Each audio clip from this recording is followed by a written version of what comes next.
start over with those introductions because I didn't have it recording. Okay, so we're recording now. So once again, I want to thank everyone for coming.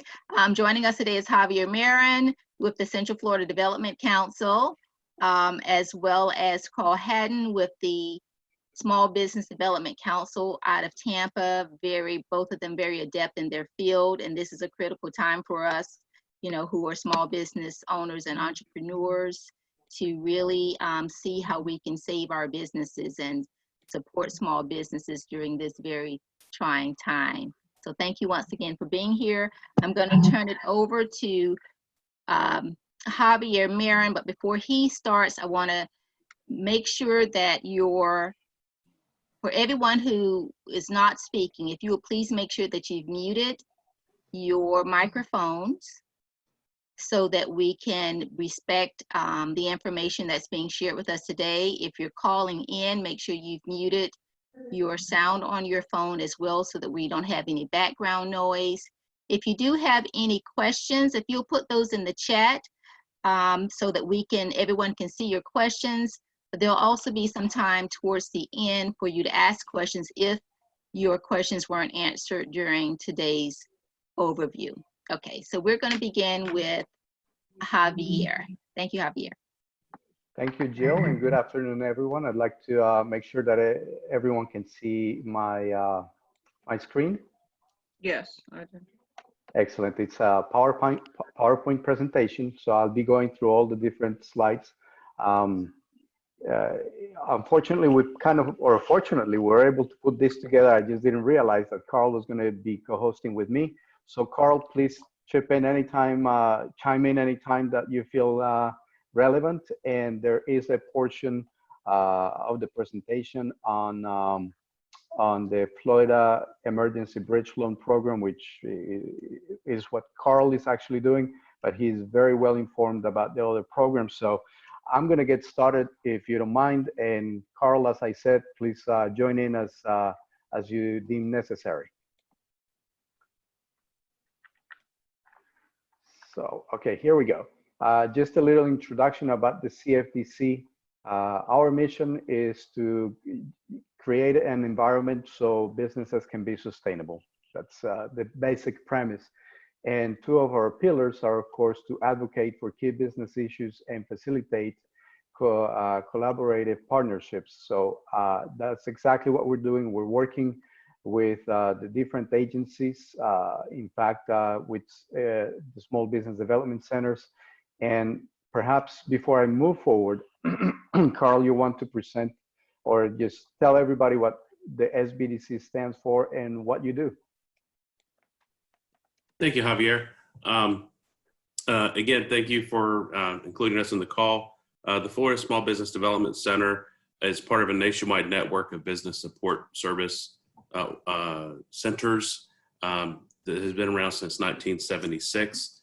We are federally funded through the SBA, and we are the state's principal provider of business assistance services when we're not in a disaster posture. But when a disaster does hit, we are part of the state's emergency response team, and we are part of, we facilitate the DEO's emergency bridge loan program, which Javier is going to talk about here shortly. But we provide confidential, no-cost consulting services to businesses throughout the state. The state's broken up into 9 regions. The Florida SBDC at USF covers Polk County and 9 other counties in West Central Florida. I'm from what I've been calling my residential command center because of COVID. We're all working remotely, and I am a Polk County resident, so I have to pay very close attention to what's happening over here. But we've been incredibly busy. One thing I will share is that in a normal month of March, we get about 12,000 visitors to our website. Last month, we had over 30,000 visitors to our website, and we've had over 5,000 people reach out and request assistance with emergency bridge loan applications and processing. So what I would ask is, please continue to apply and reach out for assistance in those areas. But, please show a little bit of grace, a little bit of kindness, because this is an unprecedented volume of requests for service, and we're doing our best to process and move through them as quickly as possible. So if you haven't heard from us yet and you've put in a request, you will hear from us in the near future. Javier, did I miss anything? No, I think you've touched up on the main points there. So let's get started, everybody. We're going to be talking about the federal relief through the CARES Act. We've heard about it. It was approved this past weekend. And then the SBA Economic Injury Disaster Loan, or EIDL, which was approved for Florida a week ago on Thursday. We're also going to be touching up on the Florida programs, as Carl mentioned, the Florida Emergency Bridge Loan, and we'll talk a little bit about reemployment benefits, although that's not my area of expertise. I'll try to provide information so people know where to go. So let's start with the CARES Act. Everybody's heard about the $1,200 check for adults and the $500 check for children. It will be happening. The IRS has indicated that the check should be going out in the next 3 weeks. And in a sense, if you have filed your 2019 taxes, you don't have to do anything. If you filed your 2018 taxes, that information will be used. But if anything has changed, the IRS is providing some guidance on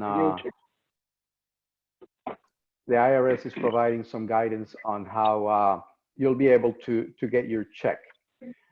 So there is more information at the IRS, and I would encourage you to go to the IRS website for additional information about the individual checks. In terms of, Javier, yes. if I could please just ask everyone, if you have not muted your mics, if you'll please do that while each person is speaking. That way we don't hear any background noise. Go ahead. Thank you, Jill. So probably the best program we've ever seen is the Paycheck Protection Program, or PPP.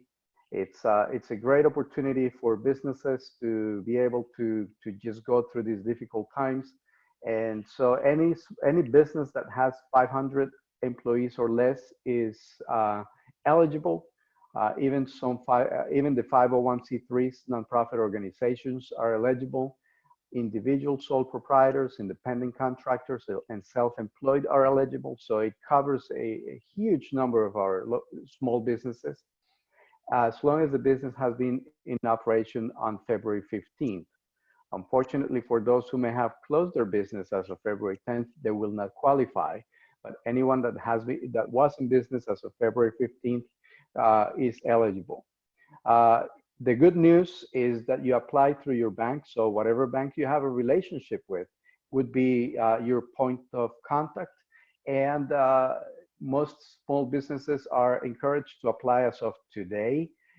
If you are an independent contractor or a self-employed individual, then you will have to wait until April 10th, next Friday, before you can apply. But then again, it's done through your bank. So there are certain advantages there because you're dealing with your bank, people that you know, and you're dealing with people that already have worked with you and will be able to process it a lot quicker than SBA would be able to go through.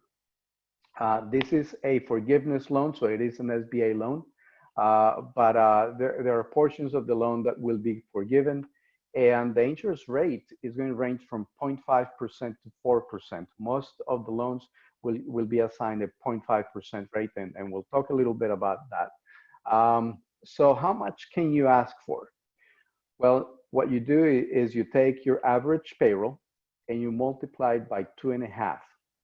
So if your monthly payroll is $100,000, you can multiply it by 2.5, that's $250,000, and that would be the amount that you apply for, okay? Any employees that earn over $100,000 will still qualify, but the calculation will be capped at $100,000. So for instance, if you have an employee that's making 100 or 150, you can only use 100,000 for the calculation. It includes employee benefits, vacation, parental leave, medical or sick leave. So all the benefits are included there. And again, you can apply for 2.5 times up to $10 million. Of course, you know, most small businesses are going to be under the $10 million threshold. But what it means is manufacturers, large manufacturers that have a $4 million monthly payroll will qualify for $10 million under this program. So once you get the money, you should be using those funds for payroll, for rent or mortgage interest, and for utilities. And those amounts will be forgiven on an 8-week window. So what it means is once you get the money, for the next 8 weeks, you're covered as far as payroll, rent or mortgage interest, and utilities. And that amount will be forgiven between now and June 30th. Any amount beyond that you have paid out or used for additional expenses will not be forgiven, but that will be converted into a loan at a 0.5% interest rate and with a term of 2 years. So it's still a very good deal. The biggest advantage of this program is that you get that you get a loan forgiveness for your major expenses.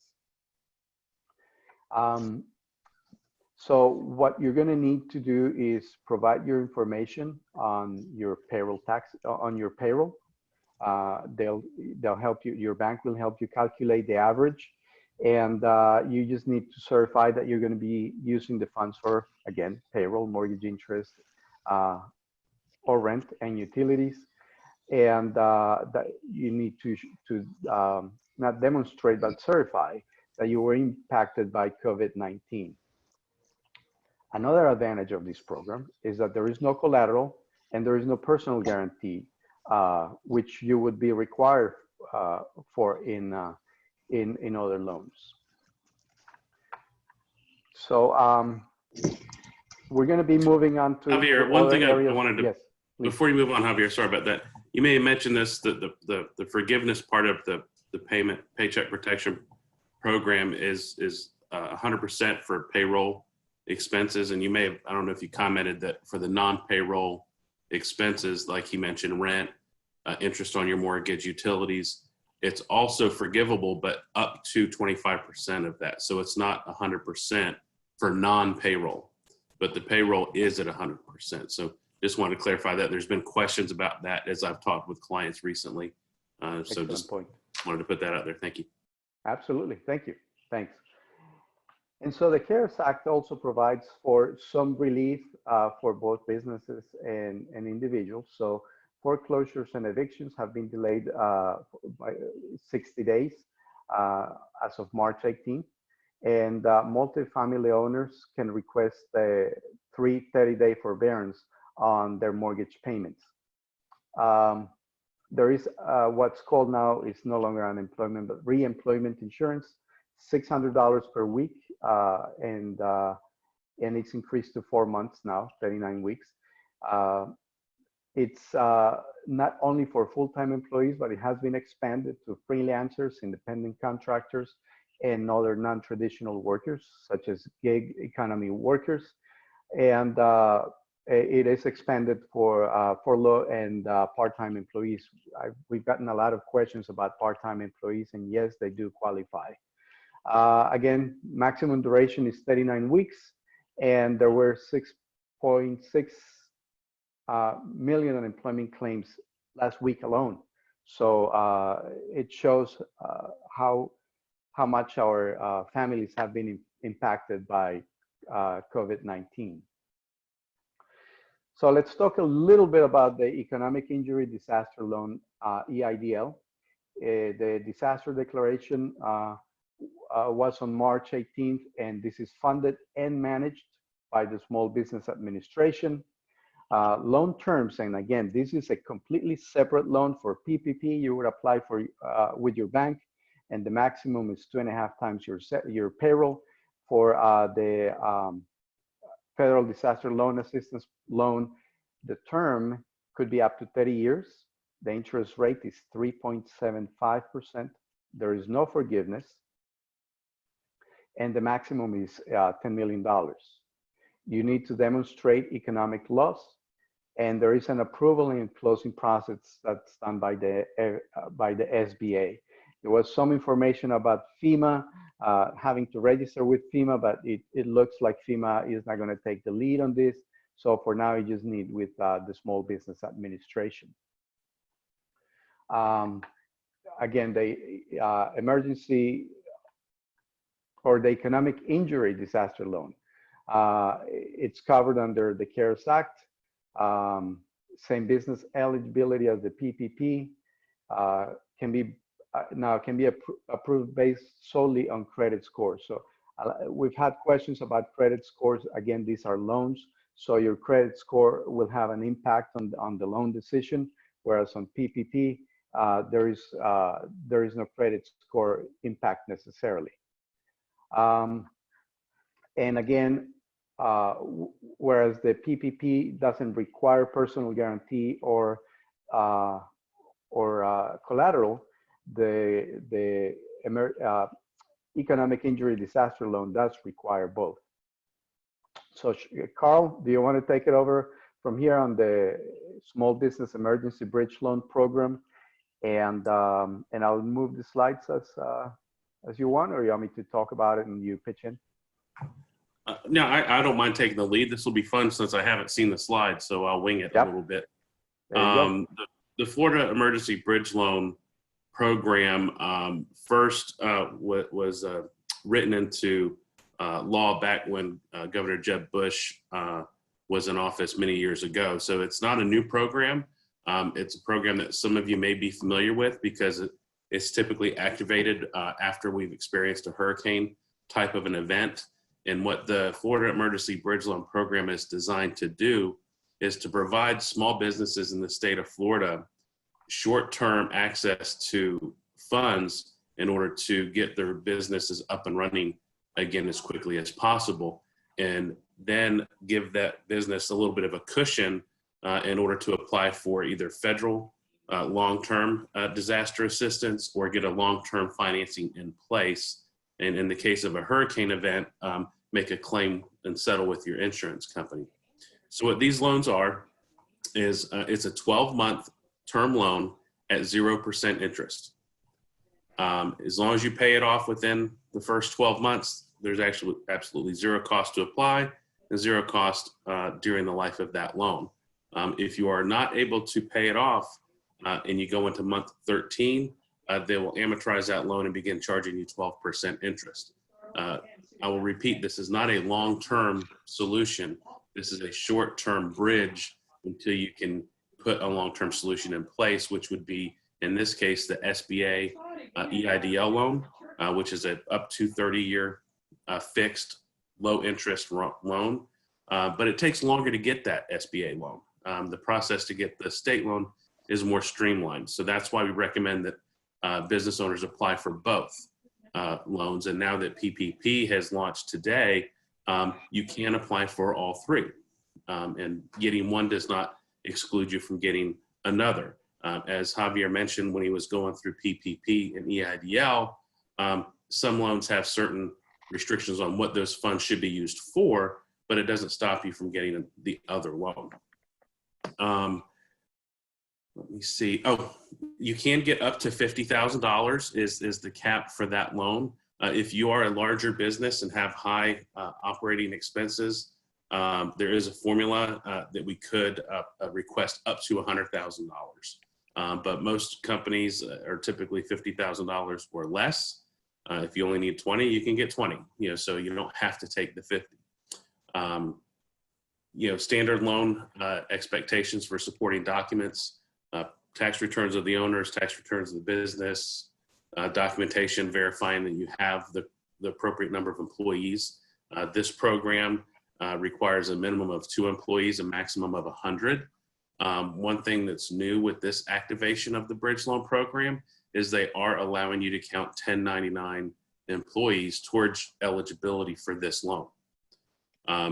That historically has not been the case. It's actually, I think, a positive enhancement to the program. So if your business does have 1099 workers, you would just have to show documentation that you have 2 or more of those 1099 workers to qualify. Any other slides, Javier? Okay. No, not on that.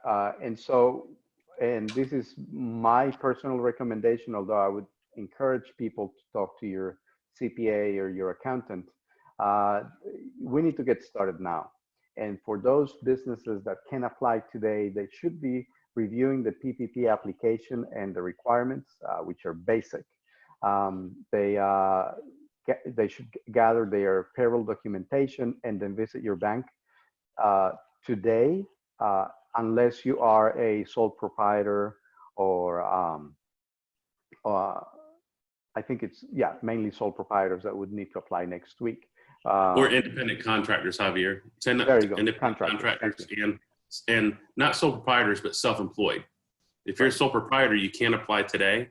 But if you're self-employed, and I'd have to dig into the language of the bill to find out how they differentiate. But it depends on how I guess you pay yourself. If you pay yourself through a W-2 or self-employment, the way the taxes are done. Yeah. So anyone that has employees would apply today. People that don't have, or businesses that don't have employees will apply next week, in a sense. Correct. And so you need to visit your bank. Your bank is your point of contact for that. If you need temporary financing, then you should visit the Florida Disaster Loan website. Again, review the eligibility requirements, gather the documentation, and upload all the information on the website. There are other options, but the best way really is to upload your application. And if you have questions, then now Carl, and he won't acknowledge this, but I know he has been working, he and everybody in his team have been working 14-hour days. So please be mindful that they are working diligently in getting those those existing applications processed. So if you have general questions, please call the DEO. They do have a call center, the number listed, and I'll be happy to share this information. But call DEO if you have general information. Carl?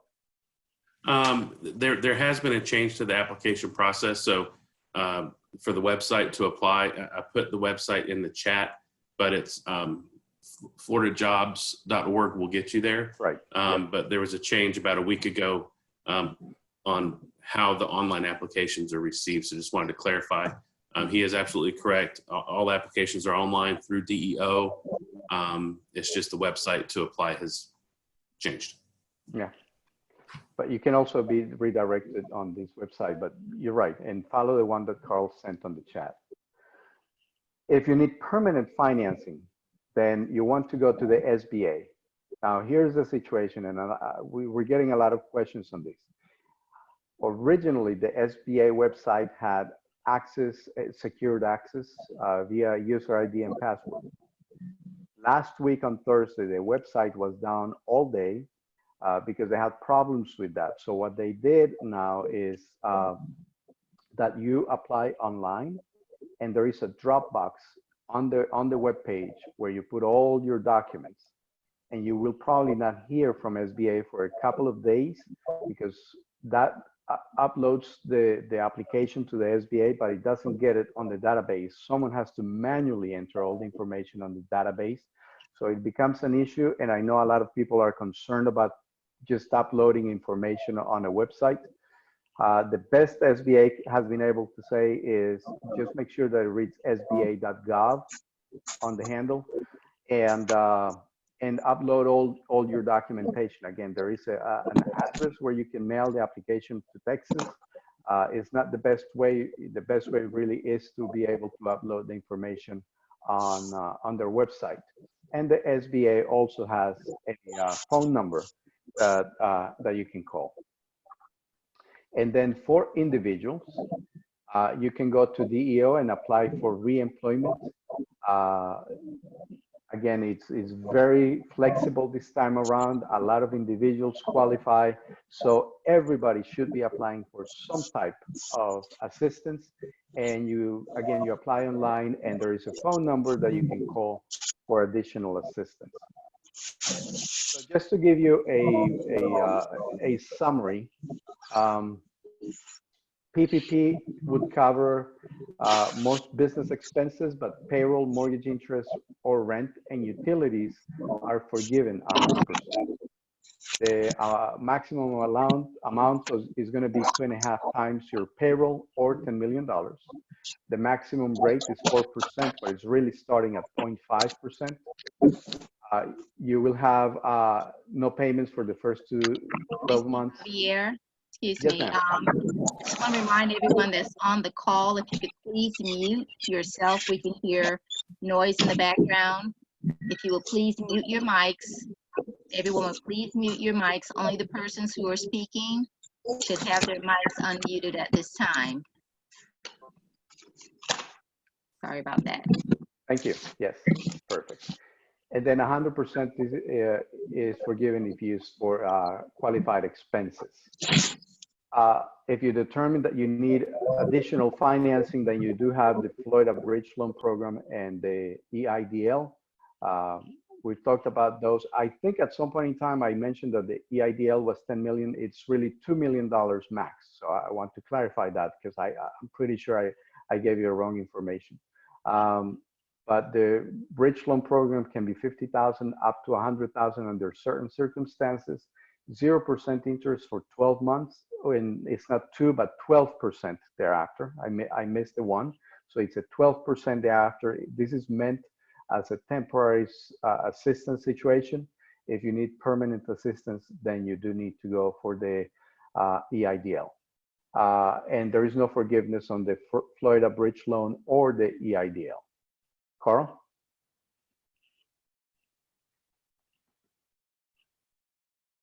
Carl, anything you'd like to add? The mute button checked. Yeah, absolutely. Good summary, Javier.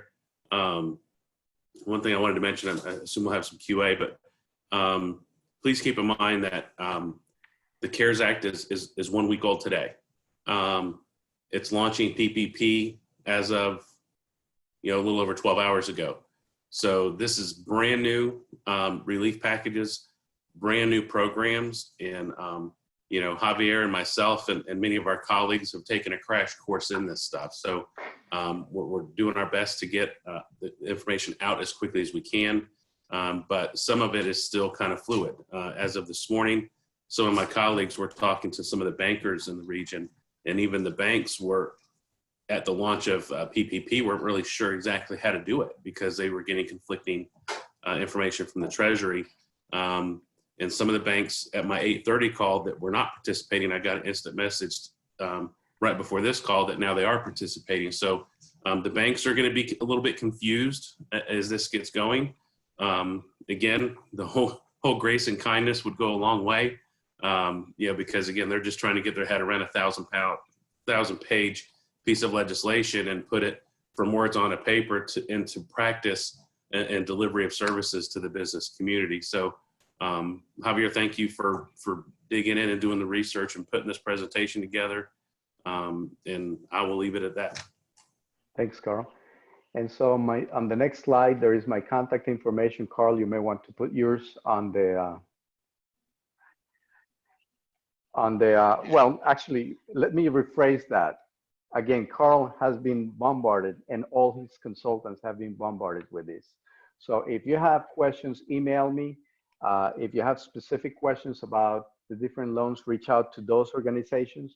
And once your loan application has been processed or submitted, then Carl will be in touch with you to work you with the rest of the process. Am I correct, Carl? Yes. Once you register or submit your application for emergency bridge loan, that will get routed based on your address to the appropriate SBDC region. One thing that I will ask you to do is if you're not already an SBDC client, go ahead and register as an SBDC client. I did put those links in the chat, both to the SBDC coronavirus resource page and the page where you can register as a client. The services we provide are completely no cost and confidential, the consulting that we provide. And that'll actually help expedite your loan. Because what happens is if we get a loan package from DEO and we don't have a client to connect it with, then it goes into a queue to where they reach out to those applicants and get them to register as a client. Versus scenario 2, we get a loan application from DEO, we match it up with a client in our system, then we assign it out to a consultant to work with that client to gather all the documentation and move forward to a loan committee. So those would be the steps that I would recommend, and those links are in the group chat. Excellent. And that would be our presentation. We'll be happy to answer any questions you may have. All right, thank you. Thank you both so much. We are going to open up Q&A. If you do have a question, if you will unmute yourself, introduce yourself, maybe state what business you're with, and ask your question. We want to limit the questions to 30 seconds so that we can give others an opportunity to ask their questions. So the floor is now open.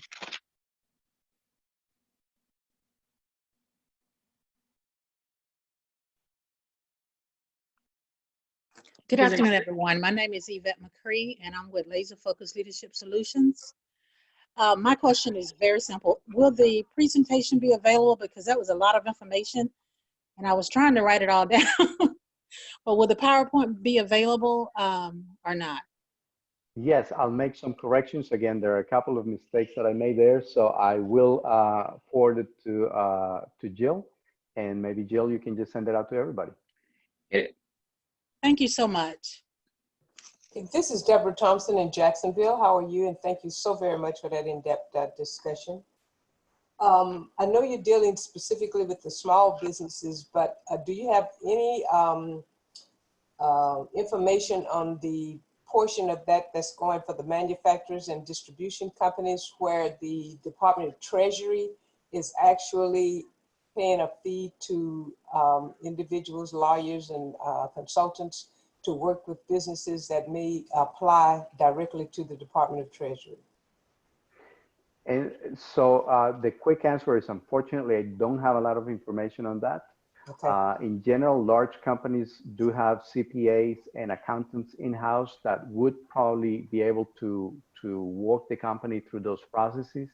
And what we're really equipped for is to help the small businesses that probably don't have an in-house CPA or accountant, companies that don't qualify for this. And again, any company with up to 500 employees, and in fact, under certain circumstances, 1,250 employees would qualify in some sectors.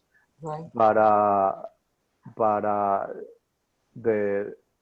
I would say the majority of the businesses, I'm sorry, what I was going to say is that they do qualify, unless they qualify for PPP, they would qualify for tax breaks, and that would definitely be their CPA guiding them through the process. Thank you.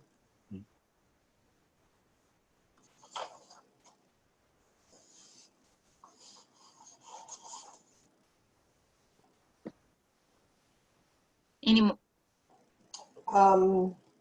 I just wanted to share also, I just heard on the news that up to date, they have done 5,200 loans that have been funded.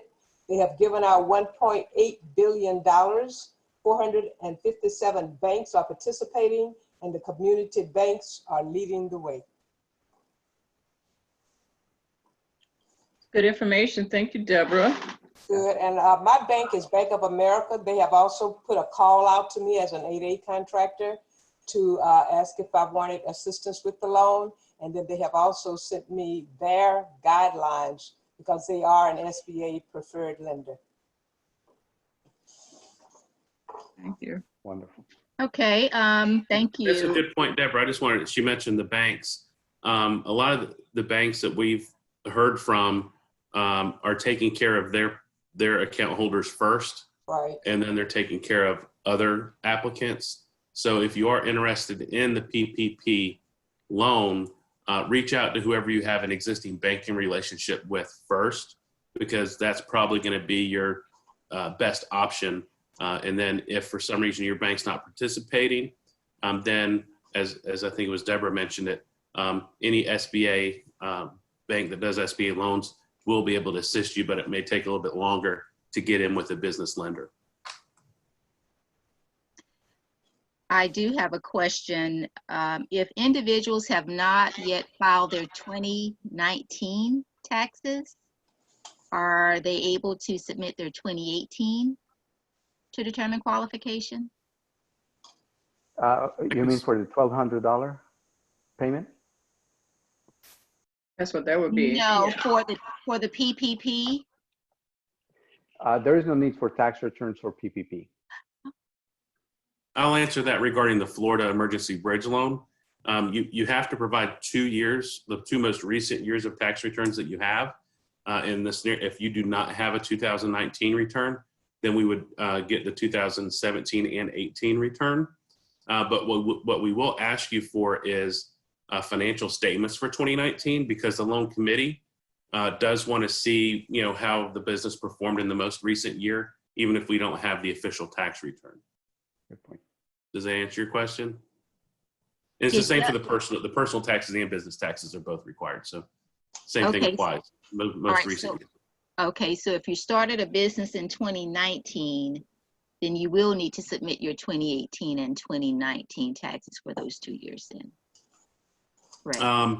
If you're a new startup business, you can still apply.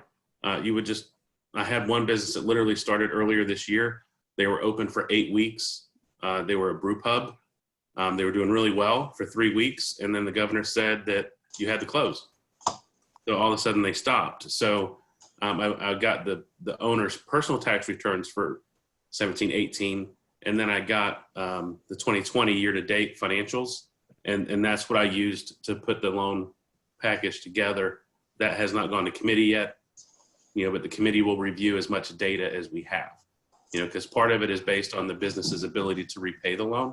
Part of it is based on the owner's credit situation, but it's a combination of the two. I've seen people with relatively low credit scores get funded for the emergency bridge loan because they had a business with good cash flow, because again, the committee is looking at not who has the highest credit score, but who's going to be able to repay the loan. They don't want to approve a loan for a business and it just put a burden on that business. It's going to make it harder for that business to recover.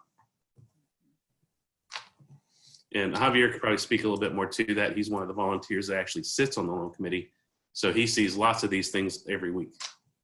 Anything to add, Javier? What I would add is all businesses should be applying. Don't exclude yourself. If there is a reason why it can't be approved, we'll let you know. But so far, we have not declined any loans. We have sent them back for additional information requests. But I don't think we have declined any loans to this point. So the message is everybody should be applying. Okay, and is June 30th still the deadline for application? The bridge loan has, as it is today, is set to close May 8th. I don't have the dates in front of me for the federal programs. SBA is SBA's the economic injury loan is December, and PPP I'd have to check, but I do believe it's June 30th.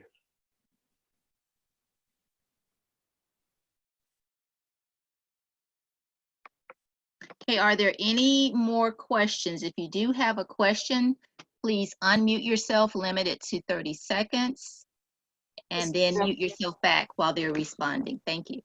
This is Deborah Thompson again. And to the both of you, I sit on the Small Business Advisory Council for the state of Florida through Office of Supplier Diversity. Are you familiar with that? Management Services? Yes, ma'am. We meet every other month as a general body committee, and then we meet as an executive committee every other month.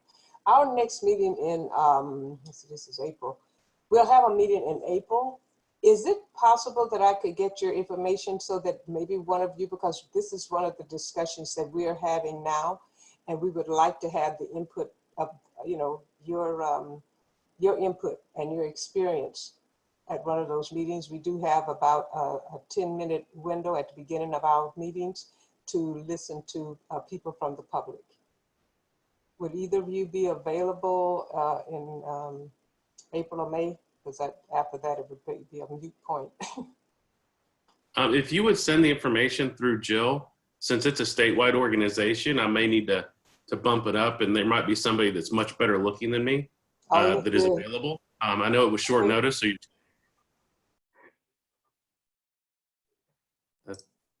so I got muted. I'm not sure how much of that you heard, but since it's a statewide organization, you know, I may want to kick that up the chain and see, you know, if they would like me to jump in on that meeting, which I'd be happy to do, or if Okay. they would like somebody from our state, at the state level of our organization Right. to engage. Now, is your state organization still run out of Pensacola? Is that the way that state system is running? I used to work for FAMU Small Business Development Center, so I'm a Yes, little ma'am. familiar. Yes, but ma'am. it's very- Pensacola is still our state right. office. Okay. Keith, did you work with Keith up at FAMU? Yes. He's the regional director up there. Keith's a great guy. If you want to go find somewhere good to eat in Tallahassee, you just ask Keith. Yeah, he He takes us knows to his all the best favorite places to restaurant. go eat. I know. But yes, our state office is in Pensacola. We Okay. do have 9 regions, including FAMU as one of our regional centers. Right. I'm at the USF Regional Center. I think, Deborah, you're in Jacksonville, so UNF is your regional UNF. center. Yes. Ms. So Donaldson you is have our the entire state covered, but you may see, you know, a different person representing that particular area. Okay. Yeah, it's a statewide organization. So I will, yeah, if you could check on that for me, and I'll check with Ms. Donaldson here. But I really do believe that the expertise that you guys displayed today is awesome, and we just need to hurry and get it done. Thank you. Thank you. Thank you, Doris, for inviting me. Hi, I have a question. This is Tina McClinton from Tampa, Florida. I end up mailing my application in, and I've been trying to call to see if someone received it. How would I know if they received it or not? For which program do you apply? The bridge loan. For the bridge loan? Mhm. Carl? There has been, as I mentioned when Javier was sharing his slides, there was a change in the application process kind of about a week into the program. And I think part of that was just because of the unexpected volume of applicants where they shifted everything through DEO. So all of the applications that were mailed in were transferred over to DEO, and they're scanning them in to their workflow, and then they're assigning them out to the regions. I got an update this morning that we have about 3,600 of those at DEO in addition to the 1,500 plus local inquiries that we've had. So they are there, they are coming down to us. But as I mentioned before, there's over 5,000 of them. So, you know, we're just trying to get through them as quickly as we can. I've actually hired 4 new consultants in the last 3 weeks. I have another consultant who's getting ready to start later this month. And I have a former consultant who's going to come back part-time also later this month. So we're doing our best to increase our capacity as quickly as we can to get through those. But if you did mail it in, you do not have to apply a second time online. That paper application will be scanned into the system and routed to the local SBDC to be serviced. Okay, so will they contact me if I need additional information by email or phone? Yes, most likely via email. If you're already a client in our system, it'll be assigned to a consultant. I'm also jumping in and helping with those. The first, just to kind of give you an idea of the workflow, once it's assigned to me as a consultant, they send me whatever paperwork was submitted by the client. I'll review that paperwork and make sure all the submitting documents are there. If there's anything missing or if I have any questions, I'll reach out to the client to fill those gaps in. And then once it's a complete package, I, as the consultant, will request, submit the documents to FFCFC, which is the bank who's contracted to fund and process the loans. They'll provide the credit report. Once I get the credit report, I will prepare a loan summary, a 1-page document that goes to the loan committee for volunteers like Javier and others. And then it will be scheduled to go to committee. The committee will review the loan package and the loan summary, and then they will make a decision whether to fund or not fund the loan. If that loan is approved, I had one that was approved earlier this week. I upload that approval to FFCFC. They usually, actually the one I did this week, that within a day I had the closing documents electronically. Then I will take those closing documents and I will send them to the applicant, and then they're responsible for getting them signed and notarized. And then the applicant will send me the closing documents back, I will review them and make sure that they're complete, and then I will upload them to FFCFC. And then what we've been told, within 3 business days, the funds are electronically deposited into the applicant's account. So once it gets in the hands of a consultant, it can move fairly quickly. One of the things that, again, Javier could speak to the volume of requests. During Hurricane Irma, for example, we had our loan committee meet twice a week to keep up with the amount of people who were applying for assistance. When we started with COVID, we were meeting 3 times a week, and that was not enough.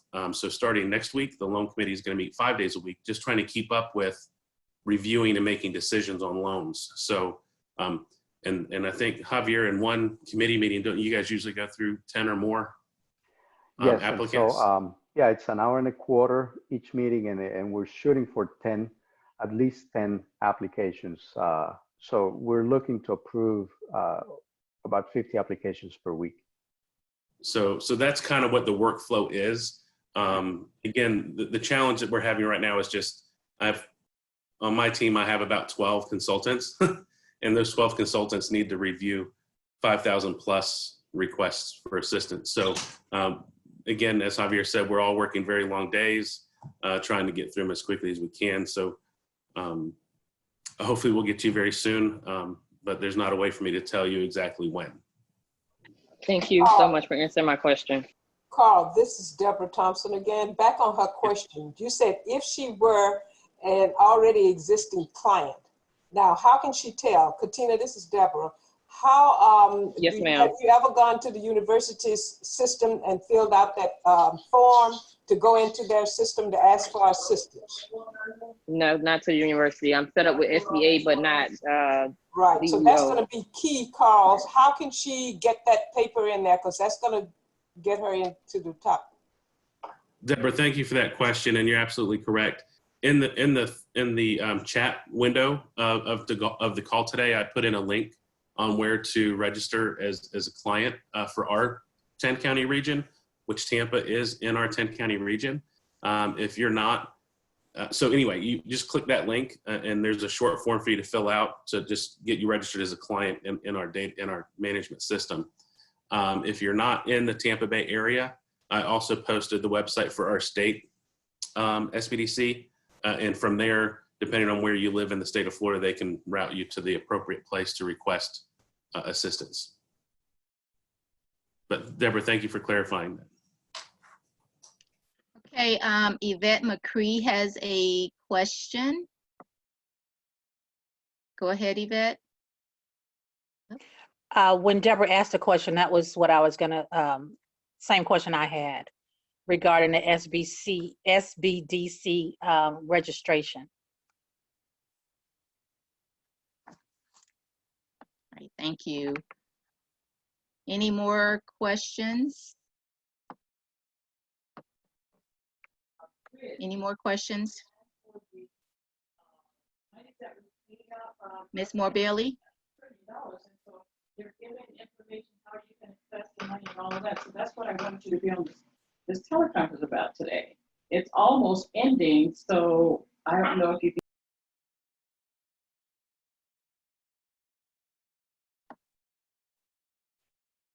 Okay, let me see. On the week, but we're Hello, on Ms. here now. Moore-Bailey. I'm pretty much getting ready to write down.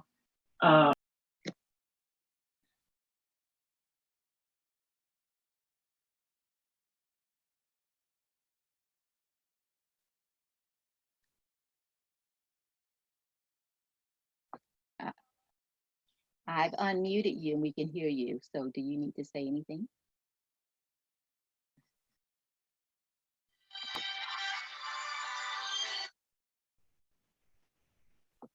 I've unmuted you.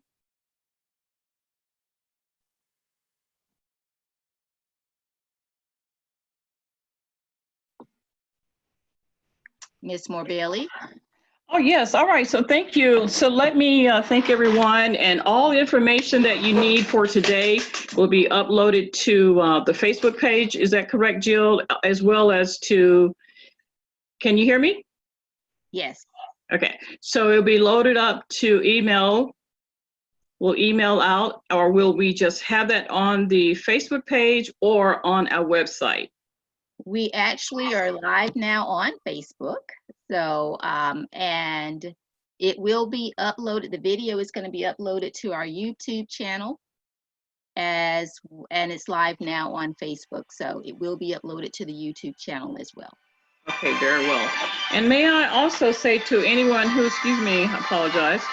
So may I also offer those of you who are interested in becoming a member of the African American Chamber of Commerce, Polk County, for this month, we're given a 15% discount on membership. We'd love to have you involved with us. We have more opportunities for you available as the time moves on. There's much more information out there.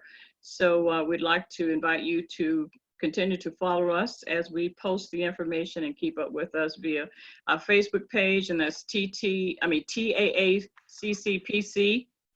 Facebook page, as well as our website, which is TAACCPC.com. And then the YouTube, Jill, is what, please?